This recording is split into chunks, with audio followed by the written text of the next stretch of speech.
मी माननीय आमचे प्रांताध्यक्ष हर्षवर्धन सकपाळ साहेब, आमचे महाराष्ट्राचे प्रभारी रमेश चेन्नीथेलाजी व महाराष्ट्र प्रदेश काँग्रेस कमिटीचे वरिष्ठ उपाध्यक्ष ॲडव्होकेट गणेश पाटीलजी यांचं आम्ही मनापासून धन्यवाद म्हणतो की त्यांनी आम्हाला दोघांना, मला आणि अमित म्हात्रे यांना दोघांना आम्हाला काम करण्याची जी संधी दिली आहे. येणाऱ्या काळामध्ये जी पक्ष संघटना काँग्रेसची आहे आम्ही ती वाढवण्याचा प्रयत्न करू.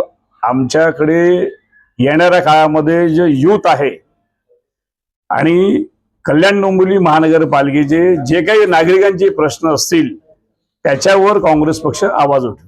तुमच्या रूपाने काँग्रेस पक्षाने एका उत्तर भारतीय चेहऱ्याला संधी दिलेली आहे, याकडे बघा, काँग्रेस पक्ष हा सर्व धर्म समभाव हा मानणारा पक्ष आहे. तर इथं जाती, प्रांत, भाषा हा काय प्रकार नाहीये. आम्ही पक्षामध्ये गेली 30 वर्षापेक्षा जास्त वर्ष झाली आम्ही काम करतोय. पक्षांनी आज आम्ही NSY युथ काँग्रेस प्रदेशवर जनरल सेक्रेटरी म्हणून आपण काम केलेलं. पक्षांनी संधी दिली तर आपण येणाऱ्या काळामध्ये या जे आम्हाला जी जबाबदारी दिलेली आहे पक्ष संघटना वाढवणं, काँग्रेस पक्ष इथं बळकट करणं व इथले जे नागरिकांचे जे प्रश्न आहेत त्याला आम्ही व्यवस्थित सॉल्व्ह करून देणं ही आमची जबाबदारी आहे. गेल्या अनेक वर्षांपासून पाहिलं तर काँग्रेसमध्ये गटागटाचं राजकारण पाहायला मिळतं. नुकत्याच निवडणुका झाल्या, दोन्ही नगरसेवकांमध्ये देखील जुंपल्याचं पाहायला मिळालं होतं. त्या सगळ्याकडे एक आव्हान असणं तुमच्याकडे कसं पाहता? काँग्रेस पक्षामध्ये बघा, प्रत्येक घराघरामध्ये ते चालत असतं.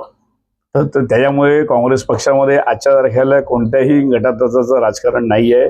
काँग्रेस पक्ष हा एकच गट आहे आणि आमचे सर्व नेता आमचे जननायक श्री राहुल गांधीजी आहेत. आम्ही त्यांच्या आदेशावर आणि आमचे जे राष्ट्रीय अध्यक्ष आहेत खरगे साहेबजी यांच्या आदेशावर आम्ही काँग्रेस पक्ष हा कुठल्याही गटाचं राजकारण न करता इथं आम्ही सगळे जोमाने काम करणार आहोत. सर्वप्रथम मी आमचे प्रदेश अध्यक्ष श्री हर्षवर्धन सकपाळ साहेबांचा मी इथे आभार करू इच्छितो.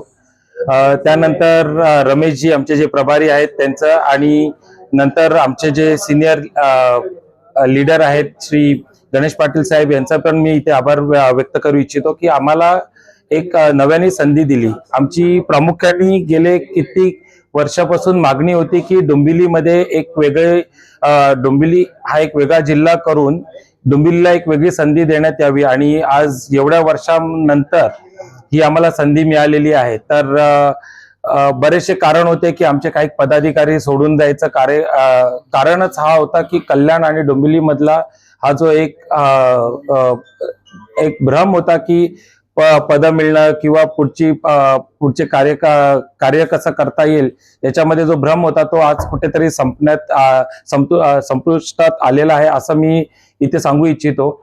आणि सांगायचं झालं तर पक्षाने जी संधी दिली, आज एक तरुण रक्ताला संधी दिलेली आहे, तर नक्कीच आम्ही पब्लिकचे प्रश्न जी कल्याण डोंबिवली महापालिकेमध्ये एवढ्या वर्षांमध्ये भ्रष्टाचार झालेला आहे त्याला वाचा फोडायचा आम्ही प्रयत्न करून कल्याण डोंबिवलीकरांचा इथे नक्कीच आम्ही आवाज इथे उठवण्याचा आमच्या माध्यमातून, मग तो डोंबिवली शहर असो का कल्याण शहर असो, या दोघांच्या माध्यमातून आम्ही तो उठवण्याचा प्रयत्न करू.